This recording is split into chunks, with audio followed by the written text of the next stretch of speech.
Joker has a riding talent. We are ready to fight. They're classy too, man. I can wear this on a date. People who are most successful are the ones who don't just give up.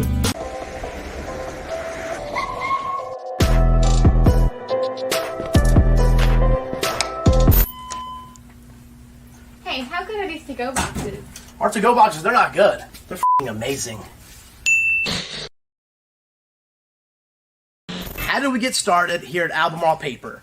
Well, late 2008, my cousin John and I started this paper company, and we got all sorts of different products. Hey, Nick, come on, man. Let's get to work. You got cleaning products, too? You got a party this weekend?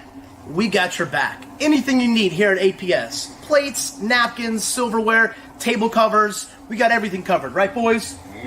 What other items do we carry? Paper towels? I got it. Toilet paper? I got it. Gloves? We got you. Pizza boxes? You're probably wondering, where are we? Where's Albemarle Paper? Don't you worry about that. We got you. I'll bring the products to your front door. See you guys.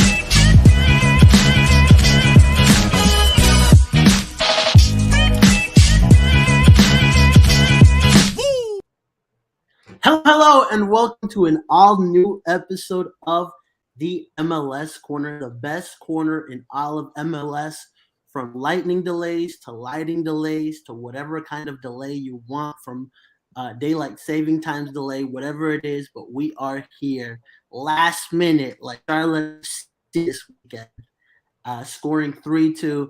We've got a jam-packed show for you guys tonight. And to my right-hand side, I have Lee from CLT FC Fan TV. Lee, my man, how are you tonight? I'm good, man. What's going on with you? I just want to give a shout out real quick while I'm being introduced to the shipping department, because, you know, we love the shipping department. Holla, holla. I love that. And then we also got my man, one of the writers for Top Bin 90, Mr. Tyler. Tyler, how are you today, bro? I'm doing pretty good. You know, I got time to have my NyQuil chicken and dinner. I don't know why people are knocking it if they haven't tried it. So, What is it? NyQuil and chicken? NyQuil chicken, yeah. Yeah, I've heard of that. It's like blowing up on TikTok right now. Isn't that what puts you to sleep at Thanksgiving? I have no idea. Depends how much you take. Anyways, and then we also have my boy, Mr. Brian, another one of the Top Bin writers. My man, how are you today? Feels like you're in a different room every week, bro. Yeah. I'm just trying to stay hydrated after that win over the weekend. A lot of celebrating. What's a lot up? of celebrating. Yeah. We did so much celebrating that the show had to start late. Yeah. That's what it was, right? Now you're telling everybody the truth, man. We were actually all just now getting up. Nice. Yeah, something like that. Well, listen, this game had it all. We went down 2-0 at halftime. I don't even think the most optimistic people at Charlotte FC believe we can pull this back. I mean, that's cap. I'm going to go ahead and call your cap right now. Watch the live show, man. Don't watch along. You'll see. All right, cool. I'll definitely look at it. But I mean, this game had everything. It had Swiderski missing a sitter. It had Swiderski's goal being taken back. It had I think we hit the post twice. Mackenzie Gaines hit it. Derek Jones hit it. You've had Nuno Santos' first goal. You had yellow cards. You had shit MLS refereeing like always. And then you had the best part of it all, the last-minute winner with some footwork from the man himself, Karol Swiderski. My guys, what can we say about this game? I want to hear from everybody's in the comments section as well. How excited were you with that last-minute win? I don't think I've enjoyed a Charlotte FC win as much as this one. We'll start off with you, Tyler. You know, that's the beauty of sports for me is that last little sequence. You went from like total like bottom of the pits of despair when Mackenzie Gaines hit the post to like the peak of your existence when Swiderski put it in. And I scared my wife. I scared my dog. Everybody, my neighbors were probably freaking out, but it was amazing. I just think it says a lot about the team that they'll fight for that now. Like there's been times this season when you don't expect them to like try to fight back and get back in the game. So it's good. I'm glad that they did it in crunch time and proved that they're willing to fight to try to stay in the playoff race. 100%, 100%. And then Lee, we went from a 2% chance to making the playoffs with that crucial goal. We are now at 4%. Tell me about the game. How did you feel? Man, 4%. We doubled the percentage for the crown or whatever we want to call it, right, man? It's all lining up, dude. It's all going to come down to that Columbus game. It's going to be epic. We're going to beat Philly. Anyways, about the game against Chicago, dude. I mean, Brian and I hung out when we did the watch along and everything. And, you know, going 2-0 down on the road, you know, Carroll missed that pretty much a tap in, right? And it was like you just knew like all the soccer gods were against us. The MLS reffing again. The MLS refs hate us. You know, maybe we should quit saying that because apparently they watch our shows and then they take it out on our team. So, but yeah, and then for Carroll to come back and score 2, I think he showed that game why we wanted to sign him and why he needs to start, right? If he could do that week in, week out, even minus the goals, just the way he played, it would be completely different. And then Nuno's to come in, score, man, shoot. And then Sonny got a hat trick. I mean, it was just a great day for me Saturday. It was. What did you make of the game, Brian? I mean, you and Lee were obviously doing a live, and I mean, it was just a roller coaster of emotion. Yeah, I mean, I think to see the goal go and like to see how poorly we defended that first goal and really just didn't press him on the first one, and then to get an immediate response and have Swiderski miss a sitter like that, and then Jones to like burn his defender in the corner kick and hit it off the bar. And then right after that, the half switches and Carroll gets the goal that's called off. And then just the amount of times I feel like the ref didn't know how to play advantage. Like there was multiple times when we were moving forward and Gaines had to run in. And then it was like, oh, there was a foul. It's like in Gaines, like multiple times, like, yo, I'm in. Like I was in. Yeah. She called off multiple advantages. And then there was a couple of times when she didn't call the advantage as well. It was just kind of like, it just looked like a complete mess and seemed like Charlotte, no matter what they did, weren't actually going to have an honest chance at it. And the fact that they came through like that was just like, it was unbelievable. So much gumption from the boys. And it was just, fantastic. Gaines, he was just such a huge piece of that. Just like 100%. What did we make, first of all, of the lineup? Again, we started with Carol Swiderski at the cam. You had on the left Andre, which I think was a little bit of a surprise. You had a front three of Andre, Rios, and Vargas. What did we make of that? I liked it. I thought it was a go for it all or nothing sort of lineup, right? And it paid dividends for sure. I mean, I wouldn't mind seeing that lineup for the rest of the season, right? I know there's only 3 games left. You know, all of those people were going on about Andre not starting. There he was. I mean, you guys can decide if it was worth him starting or not. I don't know.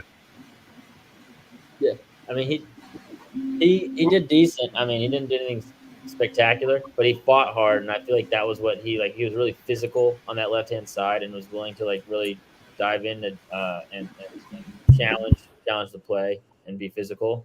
The final product really wasn't there for him. And I think when Gaines came on was when like we really like came to life attack wise.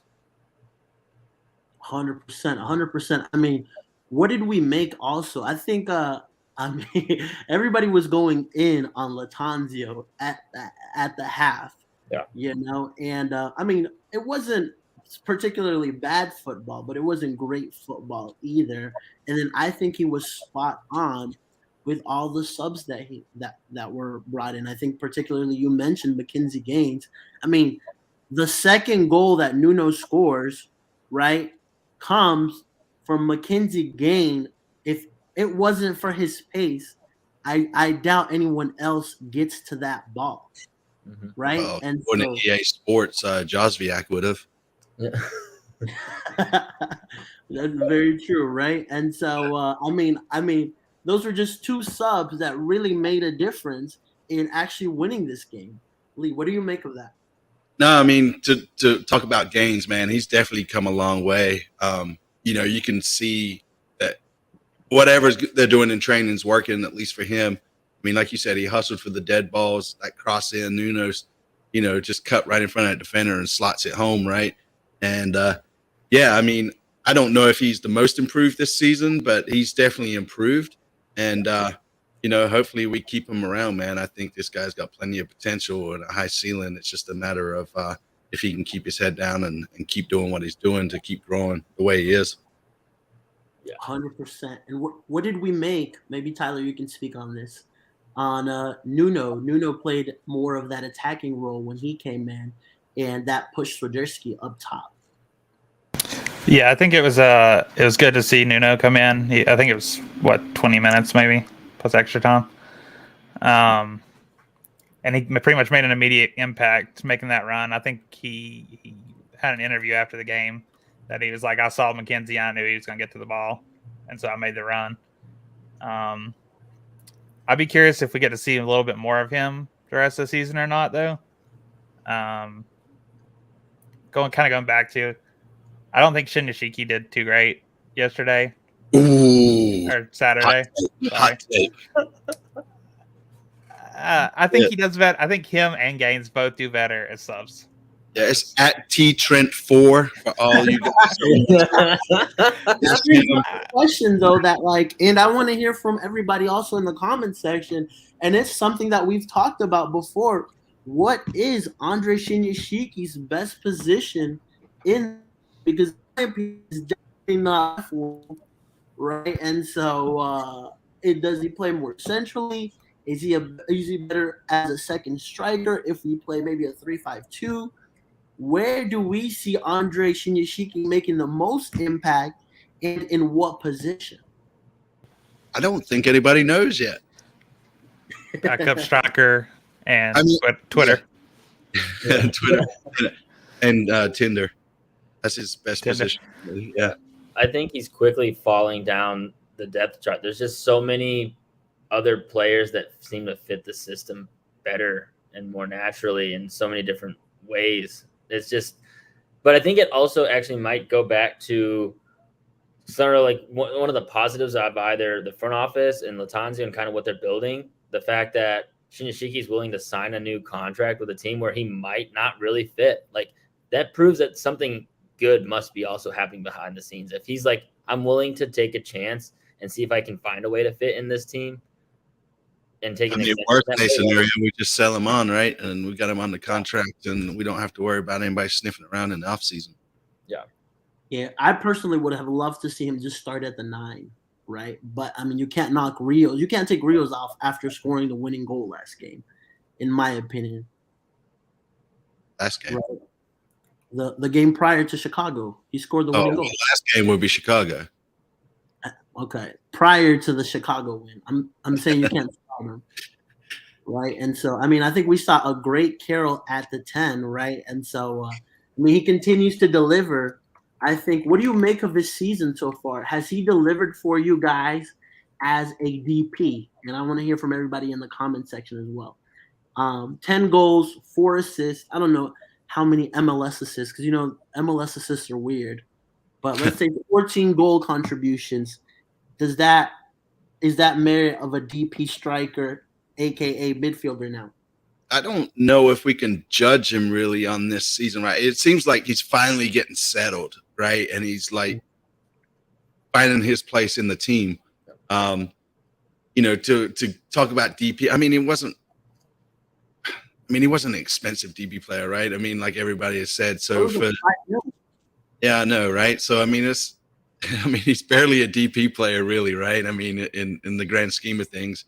But yeah, I mean, I'm excited to see what he does. I hate that it's so far into the season that he's starting to show up and playing like the way he is.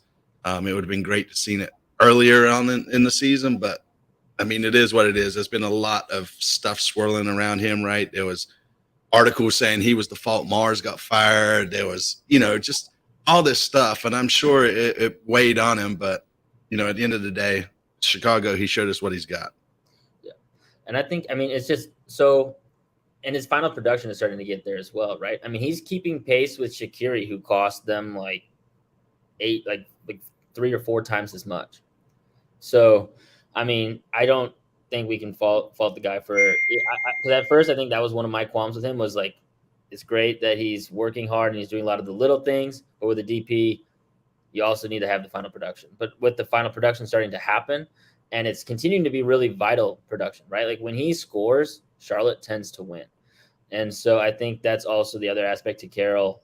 If he can continue to do that and continue to score goals more consistently, is going to lead to Charlotte wins because that's the kind of player he is. And I thought it was really interesting to give him the armband this week as well. It seemed like it kind of made a difference. Fire, didn't it? Yeah. Lit a fire in there for sure. On a side note, we kind of sometimes fault him too much for his intensity, but him going over to where they're checking VAR. I thought that was hilarious. You know, like isn't that when he got his yellow? I honestly think maybe she was thinking, you know what, it might be a goal, but Carroll annoyed her enough to say, you know what, we're gonna disallow it. So many things could be said about that. I'm just gonna let it go. It's nice, yeah, and I agree with you guys. I totally think he, my opinion, proves as a DP striker / midfielder now. I mean, we've been saying all along the most technical player on the field is Karol Swiderski, and his winning goal lets you know the footwork on that goal. Very few players have, and I mean that was crucial to getting us a last-minute win. Yeah. So, and then another. Go ahead, Lee. No, I was going to say, it was just the way to stay composed and to cut back in the box when everybody's scrambling, and then, have enough power in the shot too, right? And, the keeper got a hand to it, but obviously he's got weak arms. Isn't that the guy where is he going, Slovenia? Chelsea. Yeah. Go ahead, go to Chelsea. Go, man. That's going to be – yeah. Anyway, sorry. Carry on. Let's Charlotte FC. Nice. All right. Now, so that was my first would you rather question. No, well, that wasn't a really would you rather, but this was a question. But here's my next question for you guys. Would you rather Carroll at the DP cam and get an elite striker, or get an elite 10 and keep Carroll at the 9? Dun, dun, dun. And I want to hear from everybody in the comments section as well. What would you rather have? Karol Swiderski as your cam next season and Charlotte FC bring in an elite 9, or have Karol Swiderski at the 9 and bring in an elite cam? Dun, dun, dun. Keep Carroll at the 9. Yeah. Why? I mean, he does well in the role this season, but if we really want to take the team up to the next level, having him up front and having a player behind him that's going to be capable of scoring goals and distributing the ball is going to be key. All the best teams have that player. Carroll is, I'd say, a better striker than a lot of teams have up front. So if we can get that playmaker, another guy that can add a good number of goals in behind, that's all we need. Yeah, I like our strike. You also have to think about this as well. I mean, Carroll is not a natural 9. He's a guy that likes to drop back. He's a guy that likes to link up play, right? And so sometimes we've criticized him in the past for not being in the position that a striker needs to be at. But go ahead, Ryan. Yeah, I mean, no, I agree with that as well. I think the one thing is that I just think we need midfield depth so much worse than striker depth. That to not spend big at the mid, regardless of whether maybe Swiderski could play that role, we just need midfielders desperately, and we need a massive amount of resources and money spent there. And I like our striker depth overall. Like, I mean, we haven't even seen Melo yet, and Vargas can also slot into center forward. He's done that before, so we just have like a plethora of potential like strikers, whether we sign Rios again or not. Like we have plenty of options to play there. And so it's just, I think whether or not Carroll were to continue to get times playing a little bit deeper, which seems to actually fit his playing style more, it's just like, we got to get midfielders in. And so it's not even about necessarily for me, just Swiderski, where Swiderski's best at. We just need the depth desperately and need some resources spent there. 100%. What about you, Lee? I'm just going to rewind this show about about 45 seconds and agree with what this guy said. Just repeat it, right? I mean, the midfield depth has been lackluster all season, and I think that's where we need to spend the money on. If Carroll can link up with him, great, right? Maybe they could swap off. I don't know, right? I mean, at times to kind of maybe draw that defense out a little bit, but at the end of the day, he's a striker by trade, and why spend the money where we already spent it? Spend it somewhere else. I got you. Just to play a little bit of a devil's advocate, he did say in that interview he started his career at that attacking role, and he can play both left and right wing. So yeah, but I believe even Fuchs was a striker when he started. I mean, we're all strikers, right? And then eventually we end up as defenders or goalkeepers, it seems like. I like this idea. Say we can get Suarez. I think we can put Carroll at the 10. I mean, it gives us a biting chance. Funny, but yeah. I what was I gonna say? The one thing I do like is having a striker with that much versatility, right? Yeah. In Swiderski, right? A guy that can play you the 9, a guy that can play you the 10. In my opinion, right? I agree with you guys. If we bring in an elite attacking midfielder that adds what Carroll's adding, we go from barely finishing right outside of playoffs to maybe finishing in top 4 in the Eastern Conference. Just because we've seen throughout the whole season, the team plays well. We've played well most of our games. We've gotten slapped up a couple of times, but it's not like every game we go into it like, we're holding on for dear life, right? We're being competitive, right? So you add a lead player of the caliber of Swiderski, and in my opinion, this team finishes top 4 in the East. Obviously, we have to see what everybody else does also in the offseason, but spending doesn't guarantee you anything in the MLS. I mean, look at LAFC. They've won, one game with Bill starting. I mean, too busy playing golf. Chicago Fire spent so much money bringing in Shaqiri. How's that turned out, right? So, no, man. Yeah, and look how little money Philadelphia Union have spent. Yes, 100%. That's a valid point. But even the modern day striker nowadays, I mean, they're dropping back, right? They're linking up. It's not like, hey, I'm just going to stay up here and hope for that ball to come to me. I mean, they're dropping deep, and some of them are even starting to play from their own half, right? And linking up with other people. So, I mean, that position is definitely morphed into more than just a focal point up top. That's a good point too. Atlanta as well. I mean, Atlanta has probably the highest one of the highest. Yeah, in MLS, and I think they're 1 point ahead of us, something like that. I'd have to look. And played a game more than us. 100%. Yeah, they got 2 on us right now, but we have a game in hand on them. Is it 2 or 1? Oh, 2 points in a game, or 2 points in a game. Yeah, you're right. Yeah, you're right. Which is great. But also, the great thing too is while I was at practice today and everybody saw, and that's what we're seeing a lot in the comments as well, it's good to finally see the guy that you guys said didn't exist. But guess what? He does exist. Vinny Mello was at a Charlotte FC practice. He was training separately from the team. And it's good to kind of see him start. Unfortunately, I don't think he's making it by the next before the season is over. And we also saw Adam Armour begin out there his rehabilitation as well. So I mean, how long has it been since he's had his ACL surgery? I want to say it's either 5 or 6 months. It's been a minute, man. April and May at the latest. So yeah. I mean, a question for you real quick, Jorge, man. When you were out there training today and you saw Mello, was Sir Minty anywhere to be seen? He was not. That's what I'm saying, dude. Something about it. Just saying. We can all speculate, right? Yeah. But if you Hub says, if you ask Mello, he's back every 2 weeks. Yeah. The problem with that is if he's back in 2 weeks, he's going to miss the rest of the season, right? He'll make it right in time. We have a bye this week. Just to be on the bench. Right. All right, who wants to answer this? How do you guys think the back line changes next year with Adam Armour and Goose coming back? I definitely see Guzman slotting back in. Yeah, Adam Melanda. Armour, I think, is a good depth piece. Apparently, though, in his interview he had with Jessica Charman, they mentioned that he was going to play more of an attacking role. So that'll be interesting to see where they try to fit him in. Oh, cool.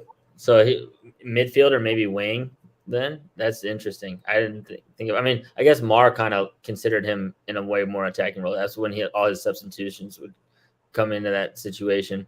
And then yeah, for me, Guzman is for sure slotted right back in as a starter. I think him and Melanda should complement each other so well, just because Melanda does a lot of the things that Guzman falls short on, and then Guzman can continue to be that firefighter, that really aggressive player who just is willing to take the ball forward and even take that chance. And we have somebody to really cover well in Melanda. Also, somebody who's composed on the ball in Melanda, where I think that's also one of Guzman's weaknesses. But like, you still get the firepower that comes from Kurujo and just his intense recovery, his intense attitude. And I think they'll just, I think they're going to blend really well. Me too. And you could tell like Corujo is like itching. Like he put out a story just saying he misses playing, man. I mean, who didn't miss playing in front of us, bro? 30,000 fans every weekend, having the best time of our lives, playing Pepas in front of that stadium, one of the best atmospheres in MLS. Preach it. Who want to be with us, Keep going, brother. Keep talking it, man. All right. And that leads us to my next question. With an international break coming up, does this help us or does it hinder us, right? Are we does this help? Is it good for the team to get a little bit of break going into 3 games? Or does it hurt us given the fact that we have to play 3 games in 7 days? On the 1st, we play Philadelphia Union. On the 5th, we play Columbus Crew, and then either the 8th or the 9th. Now I can't remember. We finish off the season against the Red Bulls. On the road, right? Yep. Yeah. I mean, I think personally, I think it hinders us, man. I think it's, we're going to have players flying off to their respective countries or wherever their teams are playing, right? These international friendlies. I just think we finally get some momentum building. The guys are feeling that buzz of winning, especially like a 3-2 win comeback on the road. I mean, it's not like we won a lot on the road to begin with. And then to come back from 2-0 down, I just think it's just bad timing. Yeah, if there was 2 games, I think it would help us. Because it gives our midfield, like some people in the comments said, gives our midfield some time to rest. They've been so depleted all year. I get Bronico and Jones some rest. Like we don't really have, in my opinion, like midfield depth to say, like. Yeah, that's why I'm saying it's good that we have the break, but then we're gonna have 3 games in 7 days because of it. So it's like, well, the Columbus game is just because of the stuff that happened back in August or whatever, right? 100%. And I mean, MLS books games in the middle of international breaks when they're important. This one that's just friendlies and there's really no importance. They decide to, throw 3 games on us in 7 days, right? So remember that Columbus game is a makeup game because of the weather delay when they played us at home. So I feel that's not an MLS reason, though. I mean, the whole world is stopping playing. Yeah, I think this one's because of FIFA. Yeah. Yes, but during other FIFA breaks, MLS has continued to play. So it's not like MLS hasn't done it in the past. That's true. Right? So if they've done it in the past during World Cup qualifications, which in my opinion are more important than friendlies, why don't they do it now when there's just friendlies and they're not that important? Well, I mean, you can argue that debate, especially since the World Cup is coming up, right, in another 2 months. I mean, it's the last chance. Yeah. There's a lot of things behind it, in my opinion. And that would hinder our chances even more because Swiderski would still have to go. Like, it would be required that he leave and then the season's over because Charlotte's not winning without Swiderski at this point, right? So, like, if even if they one that game, wasn't- who would Columbus lose? Is my question. To us.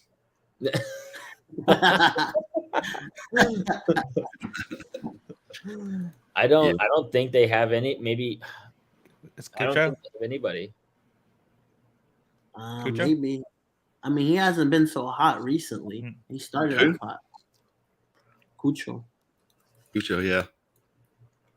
But All right, some good questions here as well. Y'all think Fuchs has another year in him? Mm-mm. No. I mean, if he wants to like hang out, Depth, yeah, like, right? yeah, I mean, I don't think he's going to be the starting captain like he was this year. heck, no. Yeah. Oh, they need a new left back for sure. They need to be looking for a left back, I think.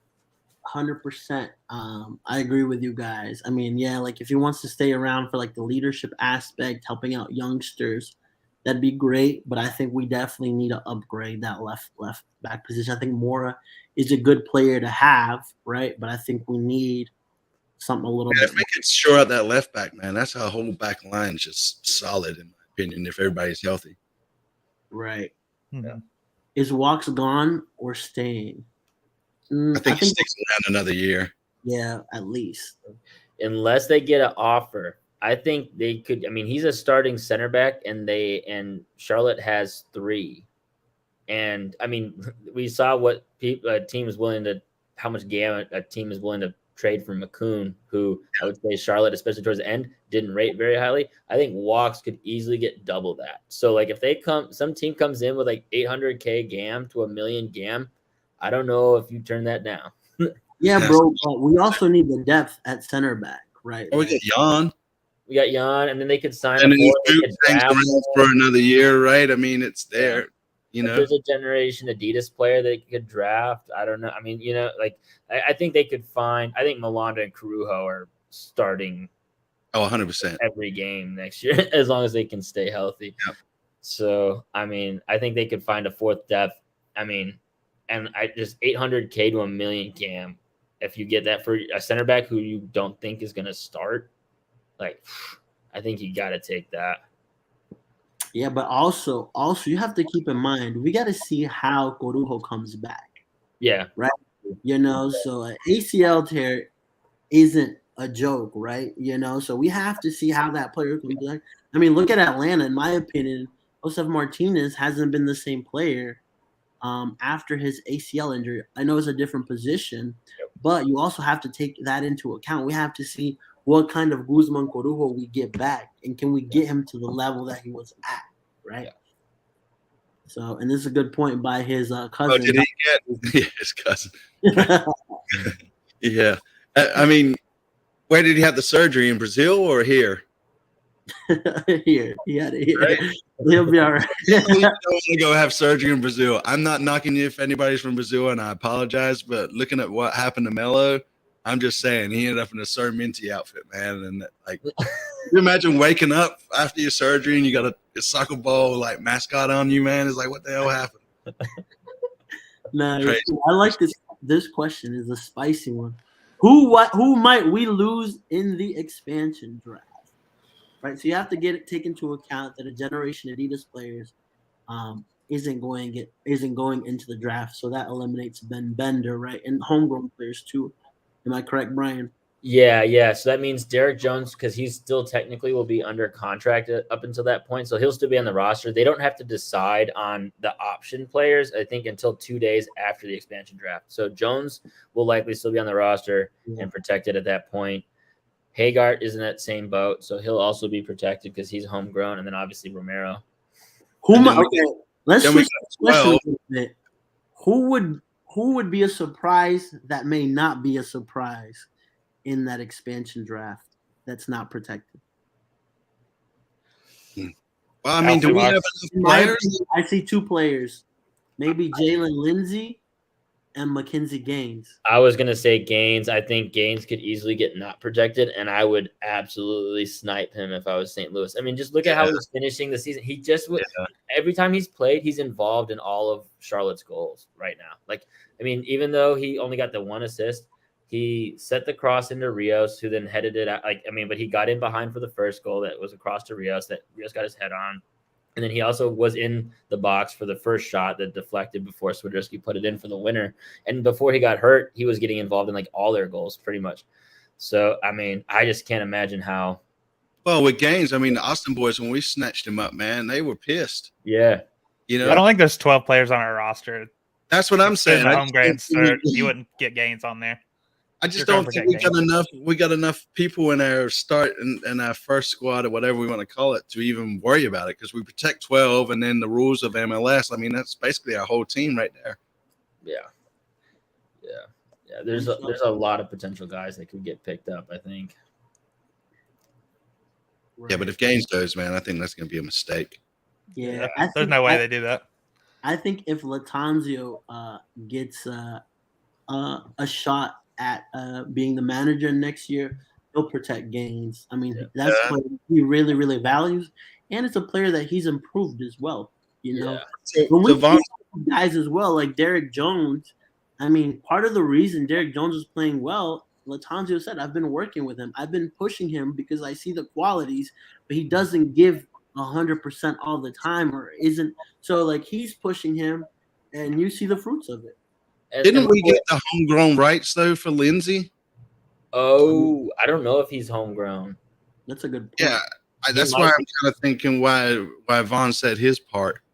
But I believe we got the homegrown with when we got him. So if that's the case, then he's auto protected, like at least the way I understand the MLS rules.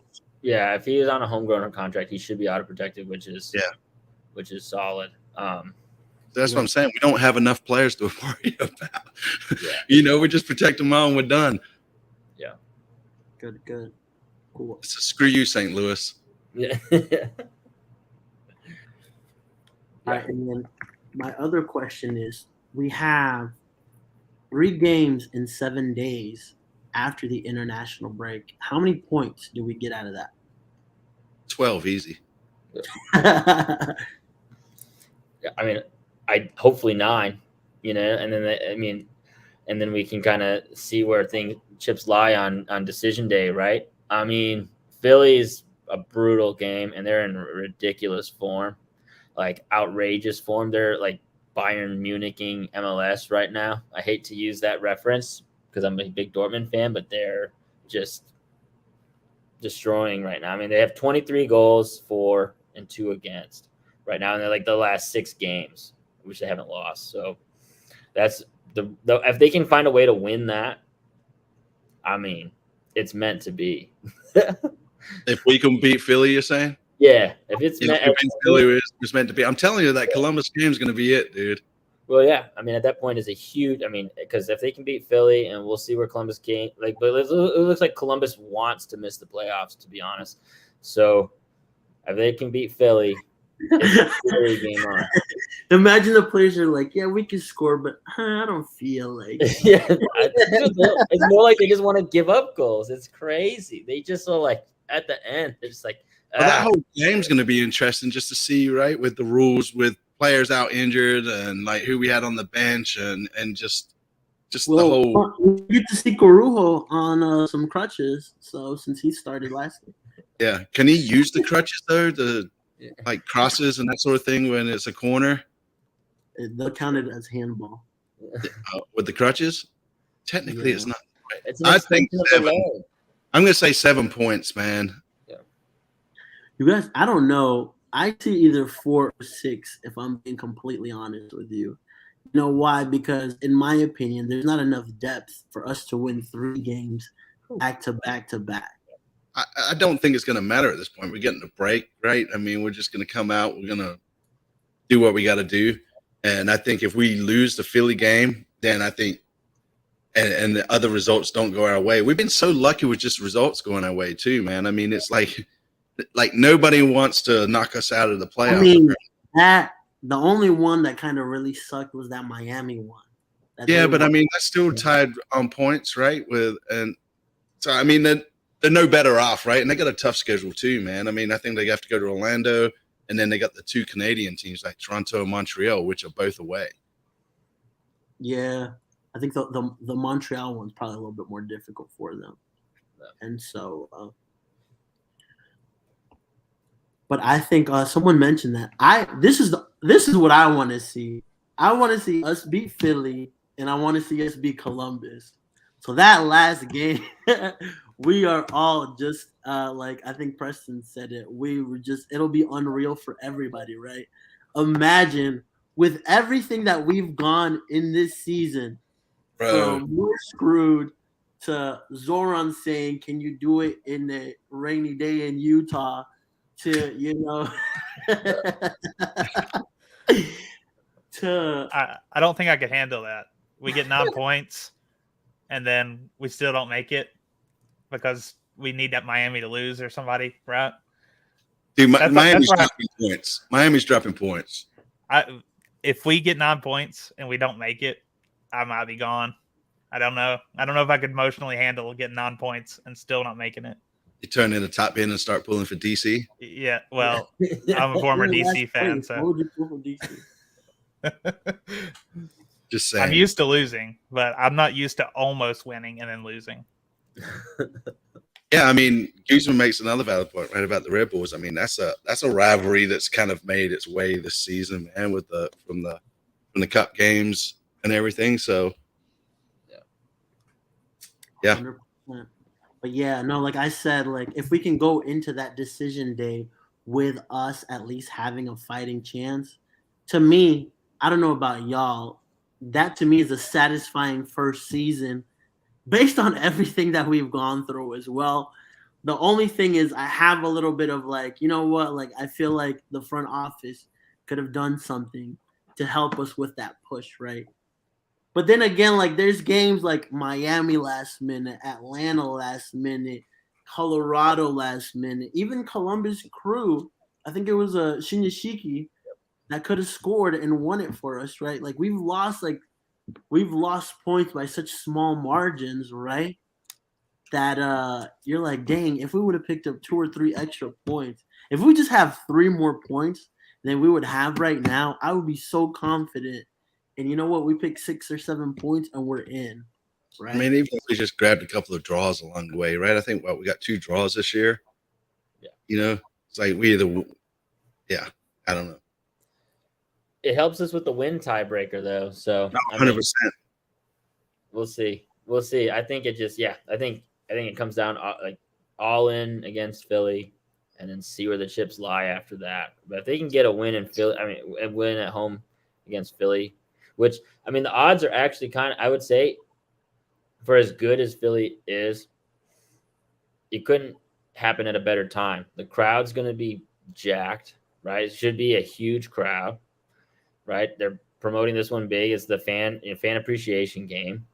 Philly also kind of plays into Charlotte's favor. Like their style of play plays into Charlotte's hands. The way because they play similar to the Red Bulls, right? A lot of pressing, less possession. That's perfect for Charlotte in Charlotte. So, I mean, we'll see. So, if it comes down to the last game of the season against the Red Bulls, does Charlotte open up the stadium and show the game on the big screen? That would be sick. I feel like there's not enough turnaround time for that. What do you mean? I don't know how that works, right? You know, if they can turn around the pitch from NFL to soccer or vice versa, right? That's a good point. You know, all we need to do is, well, I guess if it's on the Sunday, though, the Panthers might be playing. See, this is why we need our own damn stadium. Come on, Tevin, get the checkbook out. Right. Where would you put it at? Memorial? No, I would. I don't know where I would put it at. To be honest with you, I wasn't expecting that question. Tear down the bank. We're going to, we're just going to go to the away game. It's a road trip. If it's final day, it's a road trip. Nice. Cool. And then they're opening up the stadium too, right, for this Philly game. Yep. They're giving out free tickets too. Yeah. You have to sign up for. There's this thing on the website where you can sign up for the get some text messages from Academy Sports, and I believe you can get like 2 or 3 tickets for free. 2 free tickets. The Spectrum Center. I'm sorry, that's funny. That guy's always trolling, man. He doesn't stop. Love you, Guzman. Imagine we played like Hornets play 3 nights in a row, and then Charlotte FC play. I mean, the Hornets now have a supporters section, right? Nice. Yeah, they do, right? Yeah. I mean, that's the magic of football in our city, soccer. Yeah. Right? I don't think there's any other, there's no better. I'm sorry. I don't go to Panthers games. I go to some Hornets games. I've been to the Knight Stadium a couple of times. But there's no atmosphere in Charlotte in terms of sports like Charlotte FC games. And this season has come by quick, very, very quick, right? Like in terms of like the actual playing out of it. Because we waited like 5.5 years for the team to finally get here. And when it did, it just went like that. Yeah. I mean, I think what he was saying about the Spectrum was like that's where the watch party's at, right? So that would make more sense. I think that conversation had gone on a little further, and we were just reading the comments. So, yeah. This is not a bad idea, Vaughn. Just starting an arena team in the Bojangles. Yeah, bro. Or you know what? Like you remember back in the day at Eastland Mall where they had the ice skating rink. Oh yeah. They turned it into a soccer field. Maybe we could play there. And then but the mall's not there anymore, so maybe like people could be in different floors. But anyways, I guess that concludes today's episode. I mean, we really can't preview any other game just yet because, we got to see how things play out. If you want to catch Karol Swiderski, he's going to be with Poland. They play the Netherlands in the Nations League on Thursday. And then Jordi Reyna is with Peru, and they play Mexico on Saturday. And also, for all my Honduran fans, I know there's many of y'all out there, we play Argentina. So hold on. So now you're a Honduran? I'm just trying to – I thought you were Argentina. I don't know, man. It's hard to keep I've always up. been Honduran, bro. When have I said I was from Argentina? I mean, but you pulled for Argentina, but then you said something about Belgium the other day, and then you went on about South Korea. I don't know. You got too many teams. I can't keep up, man. Bro, I got 2 teams. 2 teams. Name the 2 teams. Liverpool and Barcelona in Europe, and then we have. Oh, you said you got 2 teams. You got 2 teams. Yeah. You heard that, folks. Top 1090 only follows Charlotte. He doesn't support him. On his own show. Yeah, and PSG. Oh. Damn, Jorge. Damn, man. People really gonna think I support like 50 teams. You do. I do not. All right, Lee. Let me ask you a question. Mm-hmm. Spurs play Charlotte FC in the Club World Cup final. Who you pulling for? How many years from now is that? What do you mean? Next year. Next year, definitely we have to beat Spurs then. You heard it here, guys. The guy who runs. I mean, that's this team I've been supporting the whole 21 years of my life. Do you run Spurs Fan TV or CLTFC Fan TV? Well, that's a whole nother thing. See, I grew up. Oh, so you just follow Charlotte. You don't support them. No. I didn't say I didn't support them. Right? That's a whole nother thing. No, it's not. It could be fun anyway. Thank you, guys. I have 2 teams. I have 2 teams. No. Hi, guys. Any final thoughts before we go? And I'll start off with Tyler. Tyler, any final thoughts? Tyler. What? I don't know what either of you were saying. Just final thoughts before we finish. Okay. Easy, man. First I want to say you would be pulling for Charlotte to win the Club World Cup because Tottenham would never make it, first of all. Second of all, my dog's barking. My dog's barking. Second of all, I'm working on a really cool article for Top 90 about potential transfer targets. Everybody should be on the lookout for that hopefully soon. I think we're going to do it in a series based on each position of need. And then you can follow me at TTrent4. Perfect. Brian? Yeah, y'all can follow me at BA Mauer Media on Twitter. I'm writing articles at topin90.com. Stay posted on those as they keep coming out. There's a bunch of big stuff coming down the pipe. Also, last thought, man, I just really want to see Gaines get the start against Philly. Okay. You just said That's my final last time after everything. Yeah, that's it. I really want to see Gaines, and then you just paused, and I was like, okay, well, I was like, we can call him up and like. Well, he said last thought, and another one went through his head, and he was like, "Damn, do I talk about this one?" Because he was thinking about calling room service when he's done. Yeah. Nice. Lee, any final parting thoughts, and where can we find you at, my man?